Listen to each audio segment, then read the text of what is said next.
এই সমাজে মিস্টার সার্জিস আমাদের জাতীয় নেতা আর মিস্টার ফজলুর রহমান এই দুজনের মধ্যে 19-20 পার্থক্য। এর কারণ ওনার বয়স 77 বছর, তার বয়স হয়তো 27 বছর, এছাড়া অন্য কোনো পার্থক্য নেই। সংঘাত কি তাহলে অনিবার্য? অবশ্যই অনিবার্য, কোনো ওয়ে নাই। শুধু অনিবার্য না, এই সংঘাতটা বন্ধ করার কোনো ওয়ে নাই। মানে সংঘাত হবে এবং এই সংঘাতের ফলে যে দুর্ভোগ দুর্দশা, আমরা সকল মানুষ যারা পরাজিত হবে তারা, যারা বিজয় হবে তারা, এবং আমজনতা সবাইকেই কষ্ট লাঘব হওয়ার কোনো ওয়ে নেই। শেখ হাসিনা যখন চলে গেলেন, আমি 2014 সন থেকে মোটিভাই বলে আসছিলাম যে উনি এমন একটা পরিণতি করে ফেলেছেন যে উনাকে যেতে হবে টুডে অর টুমরো, যত আগে যাবেন ক্ষয়ক্ষতি কম হবে। এবং উনি যাওয়ার পরে উনি হয়তো যারা সুবিধাভোগী তারা নিরাপদে সবাই যেতে পারবেন, কিন্তু বাকি সব মানুষগুলোকে বিপদে ফেলবেন। ঠিক এখনও তদ্রুপ। টোটাল এই ঘটনার সঙ্গে হয়তো 300-400 লোক জড়িত আছে, এখন যারা আছে 300-400, যাদেরকে আপনি সুবিধাভোগী করতে পারেন। কিন্তু এই 300-400 জন লোকের কারণে কি হলো, প্রথমত শেখ হাসিনা আমাদের পুরো নেশনটাকে 15টা বছর ধরে একটা ভীত সন্ত্রস্ত জাতিতে পরিণত করে ফেলেছে। আমরা ভয় পাচ্ছি। তো এই 15 বছর ভয় পেতে পেতে গর্তে থাকতে থাকতে আমাদের মধ্যে একটা অটোমেটিক একটা যাকে বলা সেন্সরশিপ চলে এসছে। ফলে এই 300 লোক যারা শেখ হাসিনার চেয়ে সব দিক থেকে দুর্বল, তারপরেও আমাদের আমজনতা ওই যে 15 বছর ভয় পেয়ে আসছে, তারা ভয় পাওয়া শুরু করেছে। আর একটা বিরাট অংশ যারা দীর্ঘদিন ভয় পেত তারা অত্যাচারী হয়ে গেছে। আমরা ওই যে বলি না আইএমএ জাহেলিয়াত, আইএমএ জাহেলিয়াত মনে হলো যে এখানে আইএমএ জাহেলিয়াতের মানে প্রথম দুটো শব্দ হলো অজ্ঞতা এবং মূর্খতা। তো যখন একটা মানুষের মধ্যে অজ্ঞতা থাকে, না জানে, এবং সে মূর্খ হয়, এখানে তখন তার চোখের উপর পর্দা পড়ে, মস্তিষ্কের মধ্যে অন্ধকার দেখা দেয়, সে কিছু দেখে না, এবং সেই যুগটিকে বলা হয় আইএমএ জাহেলিয়াত। আশ্চর্য করার ব্যাপার হলো যে এই মুহূর্তে যারা মুক্তিযুদ্ধর ইতিহাস পাল্টাতে চাচ্ছে তারা কেউ মুক্তিযোদ্ধা নন। মানে এখন যারা বলতে চাচ্ছেন মুক্তিযুদ্ধের বিরুদ্ধে তারা প্রথমে কেউ মুক্তিযোদ্ধা নন, নট এ সিঙ্গেল ওয়ান। তাহলে মুক্তিযুদ্ধ সম্পর্কে তাদের অজ্ঞতা রয়েছে। এই মুহূর্তে যারা সংবিধান নিয়ে কথা বলছেন, আমি তো ছোট মানুষ, আইনের ছাত্র, উনি প্র্যাকটিস করেন, ওনারা সংবিধান সম্পর্কে তাদের মূর্খতা একেবারে স্পষ্ট। আমাদের সংবিধান যেভাবে হয়েছে, যেভাবে লিখিত হয়েছে, এটার জন্য যে বিধি, এটার জন্য যে বিধান, এটার জন্য যে ইতিহাস, প্রত্যেকটার যে ধারাবাহিকতা আছে, এই ধারাবাহিকতাটা আর কোনো অবস্থাতেই দ্বিতীয়বার সম্ভব নয় এই জাতির মধ্যে। আমরা কেন বলি 1000 বছরের শ্রেষ্ঠ বাঙালি, কেন বলি 1000 বছরের মধ্যে এই একবার 71 মুক্তিযুদ্ধ হয়েছে, কেন 1000 বছরের মধ্যে হয়নি কেন? এই 1000 বছরের ইতিহাস আপনি তাদেরকে জিজ্ঞাসা করেন, তখনই তাদের মূর্খতা টের পেয়ে যাবেন। এখন তারা সংবিধান বোঝে না, মুক্তিযুদ্ধ করেনি, মুক্তিযুদ্ধ বুঝে না।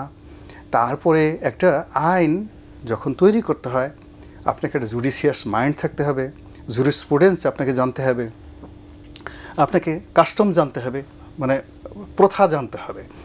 এবং আপনি একটা জাতি, যে একটা জাতির মধ্যে একটা প্রথা, যেমন আমরা পান্তা ভাত খাই, আমেরিকার লোক তো পান্তা ভাত খায় না। তো এই যে আমরা যে পান্তা ভাত খাই, এটা কেন আমাদের এই প্রথাটা আমাদের মধ্যে আসলো? আমরা হাজার হাজার বছর ধরে আমাদের এই মাটির সঙ্গে, খাদ্যের সঙ্গে আমাদের যে অভ্যাসটা জড়িত, এই অভ্যাসের উপর নির্ভর করে আইন হয়, এই অভ্যাসের উপর নির্ভর করে আদালত হয়, অভ্যাসের উপর নির্ভর করে বিচার হয়। আমাদের এই আদালতে কেন ইন্ডিয়ান সুপ্রিম কোর্টের আইনকে আমরা প্রেসিডেন্স হিসেবে মানি, কেন আমরা লাহোর হাইকোর্টের প্রেসিডেন্স মানি, কেন আমরা ইংল্যান্ডের কোর্টের রায়কে, টর্ট লকে আমরা মানি না?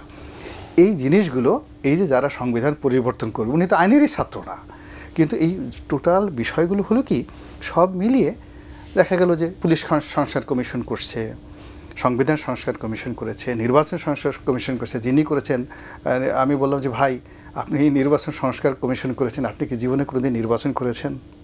আপনার আপনজন কেউ কি এমপি ইলেকশন করেছে?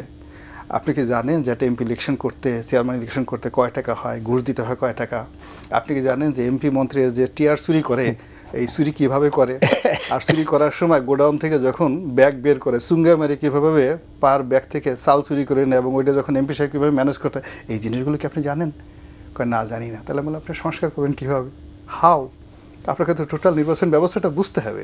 তাই দেখেন, টোটাল প্রক্রিয়ার সাথে আমাদের দেশের যে ট্রেডিশনাল রাজনীতি যারা করেন, আমাদের দেশের যারা সংবিধান বোঝেন, বা সারা দুনিয়াতে যারা সংবিধান লিখেছেন, তো এইরকম কোনো মানুষকে আমরা পাইনি এই টোটাল প্রক্রিয়ার মধ্যে।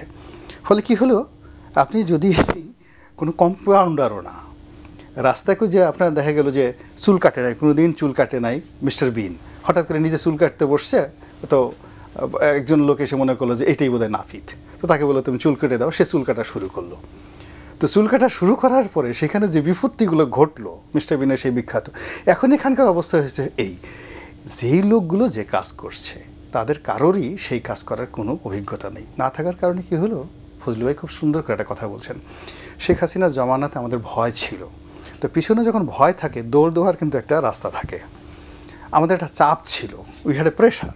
তো যখন একটা প্রেশার থাকে আমরা তখন ওই দাঁড়ানোর জন্য, প্রেশারের অ্যাগেনস্টে দাঁড়ানোর জন্য একটা শক্তি থাকে। কিন্তু বর্তমান জামানাতে মনে হচ্ছে কিয়ামতের আলামত, কিয়ামতের ইসরাফিল সিংহায় ফু দিলে যেভাবে মাধ্যাকর্ষণ শক্তি মহাকর্ষণ শক্তি জিরো হয়ে যাবে, তখন একটা পিঁপড়ার যে ওজন আর হিমালয় পাহাড়ের যে ওজন ওই কিয়ামতের সময় সেম হবে। এখন এই বাংলাদেশে সেম অবস্থা হয়ে গেছে, একটা পিঁপড়ার যে ওজন হয়ে গেছে আর হিমালয় পাহাড়ের ওজন সেম হয়ে গেছে। এই সমাজে মিস্টার সার্জিস আমাদের জাতীয় নেতা আর মিস্টার ফজলুর রহমান, এই দুজনের মধ্যে 19-20 পার্থক্য। এর কারণ ওনার বয়স 77 বছর, তার বয়স হয়তো 27 বছর, এছাড়া অন্য কোনো পার্থক্য নেই। সবাই মনে করছে যে এই ভালো। তো এই যে আমরা একটা কিয়ামতের আলামতের মধ্যে পড়েছি, যেখানে আমাদের যে টোটাল গ্র্যাভিটি, হ্যাঁ, এটা আমরা হারিয়ে ফেলেছি সমাজের। আপনি দেখবেন যে, আপনি কি শঙ্কিত?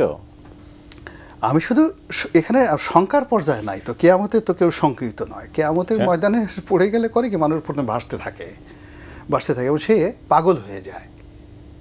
আমি আজকে একটা লেখা লিখেছি বাংলাদেশ প্রতিদিনে, সেটা হলো কনফিউজড, পুরো জাতি কনফিউজড। এখন আজকে আমরা যে আছি আমরা সবাই কনফিউজড এখন এই অবস্থাতে। আর এই কনফিউশন কি, যেহেতু আমাদের ভার নাই, আমরা শুধু ঘুরতেছি, আমরা এখন বুঝতেছি না কোথায় যাচ্ছে, কি হচ্ছে, আমাকে কি নিয়ে ইরানে ফেলা হবে বাতাসে, নাকি সমুদ্রে নিয়ে যাবে, না নিচে নিয়ে যাবে, আমি এই অবস্থার মধ্যে আছি, একেবারে দুনিয়াতে কিয়ামতের পূর্ব লক্ষণের মধ্যে আছি। আর ভয় ভীতি আসলে হাসরের ময়দানে গিয়ে আসে, যখন বিচারের মুখোমুখি হয়, সেখানে গিয়ে সবাই ইয়ানফসি করে। তা আমরা এখনও ওই যেহেতু ইয়ানফসির পর্যায়ে আসিনি, এখনও পর্যন্ত আমাদের যে যার ওজন হারিয়ে কাঁদছি, উই আর ক্রাইং। ব্যবসায়ীরা কাঁদছে, রিক্সাওয়ালা কাঁদছে, ছোটো ছোটো ক্ষুদে ব্যবসায়ীরা কাঁদছে, সাংবাদিকরা কাঁদছে, হয় everybody, somebody weeping, somebody crying, এবং কিছু মানুষ কান্নার ভাষা হারিয়ে ফেলেছে, শুধু আকাশের দিকে তাকায়। এটা কেন হলো, কিভাবে হলো?